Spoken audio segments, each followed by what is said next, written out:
Welcome back to the channel, fellow Space Marine 2 action figure lovers. This is Screws and Studs, and sadly, we have come up to the last action figure for the Space Marine 2 line of figures for the foreseeable future that I can possibly review. Now, rumor has it, this may be actually the last action figure that we're going to get for this line, but take that as a rumor. I don't have any kind of definitive information. The quality of these action figures is the best that JoyToy has ever produced, as evidenced by Marnius Calgar, as well as Titus and his squad. We now have the Relic Secundus Marine in our hands to review, and we shall see if this figure keeps up with the stellar reputation that his predecessors have set. As usual, starting off with the helmet, we are immediately greeted by this gigantic plume of a peacock.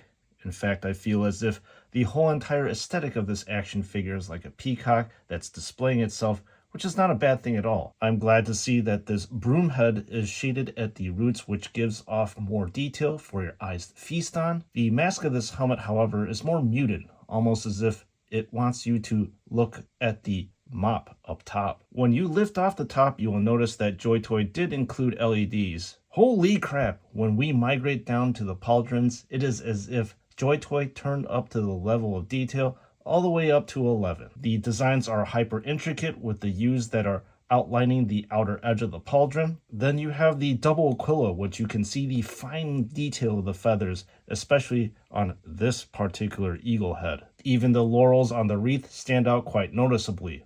Now, I bet all of you are wanting me to say, where is the shading, and that you can play a drinking game based on that question.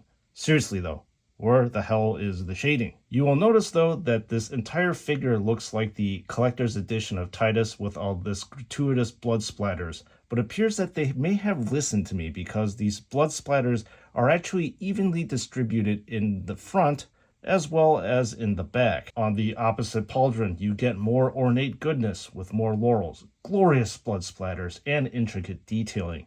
I am again astounded by the complexity of design that JoyToy is capable of these days, looking at this piece of art that sits on a humble shoulder. Oh yeah, gentle viewer, if you are enjoying this review, please hit that subscribe button because it helps the channel out immensely. Once you hit that subscribe button, you'll know going forward that you're going to have a near endless feed of cutting-edge action figure reviews with a smattering of floral dialogue. The arms do not really have that much that is special about them, except the fact they have a golden ring right here around the wrist area, and a skull on the back of the hand to leave an imprint on an enemy as Mr. Secundus backhand slaps them. The whole entire Marine is the muted blue on the collector's Titus versus the regular version that you see right here. The sash that runs across this Marine's chest gives off this feeling of regalness, almost as if that this Marine belongs to some sort of royalty. I do appreciate the wrinkles of the fabric, whose values are further accentuated by the sumptuous shading. There really isn't too much to say about the torso area, except that this was redesigned very slightly, starting off with the collector's Titus,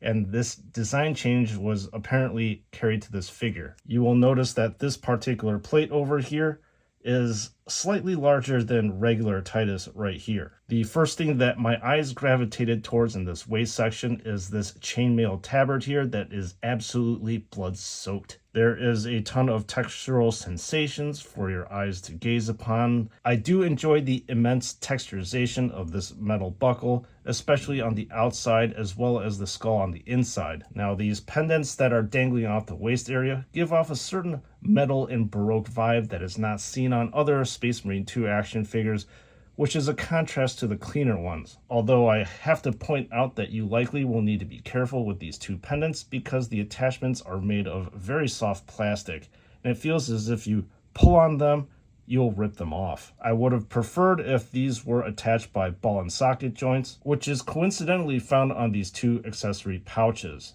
Now, legs-wise, we kind of back off on the detailing. Don't get me wrong, we still get plenty of weathering on the armor, as well as blood splatters but the intricate detailing is somehow gone, which I feel conflicts with the rest of the armor up top. We typically don't get to talk about backpacks too much, but this one is a little bit more special compared to the rest of them. Perhaps the biggest thing that stands out is this gigantic, huge gold section in the vent area, which actually stands in contrast to the rest of the gold of the figure. You've noticed that the gold is more muted on the action figure right here, but they may have forgotten to mute the brightness here, so my immersion is ruined. In contrast to the otherwise milquetoast leg section, we have the complete opposite in this master crafted bolt pistol. This is likely the most amazing pistol that I have ever seen JoyToy produce to date.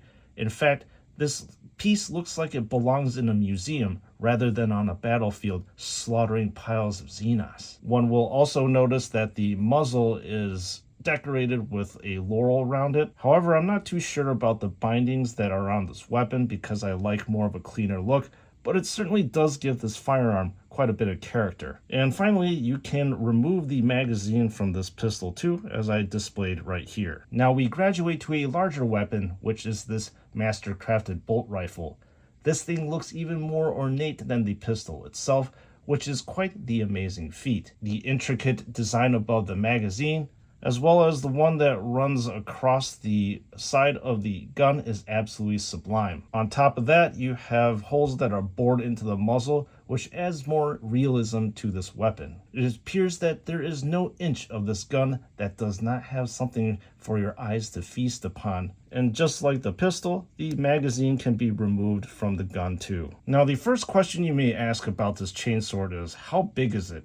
Well, I will answer that for you. This chainsword is actually smaller than the collector's edition chainsword that is off to my left-hand side. However, it is still longer than your regular average chainsword. The barbs of the teeth of the chainsword is raw and edgy with these wicked serrations and blood splatters. There is evidence of highlighting on the vent part of the chainsword. However, I wish that we could have seen a bit more because the dark gunmetal sort of blends into the black of the spine of the blade. Alright, size comparison time. What I find actually really puzzling is that this action figure of the Relic Secundus is actually taller than your regular edition Titus. I'm not exactly too sure why JoyToy decided to change the scale of this thing, but looks like they've been changing scales very subtly in the background.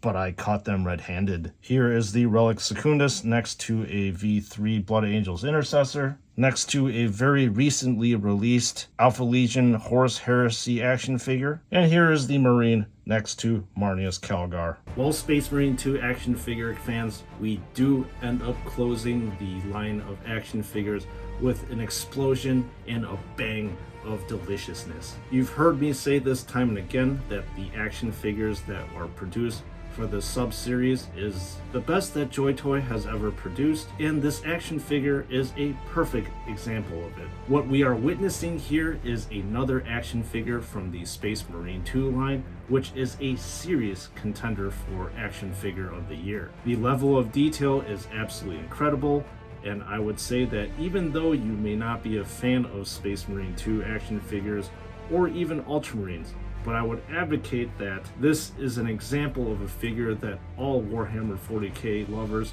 should pick up. And speaking of which, where should you buy these action figures? Well, click in the link in the description below, or you will be brought to David Toys. Lately, they have moved a bunch of action figures to their US warehouse, which means that these lovely action figures can arrive to your doorstep at lightning quick pace. And please don't forget to use my affiliate code SNS to receive 12% off of your purchase, because we know that money saved is more money that you can put back into the hobby. So members of the chapter, obviously I'm very curious to hear what your feedback is with regards to this action figure.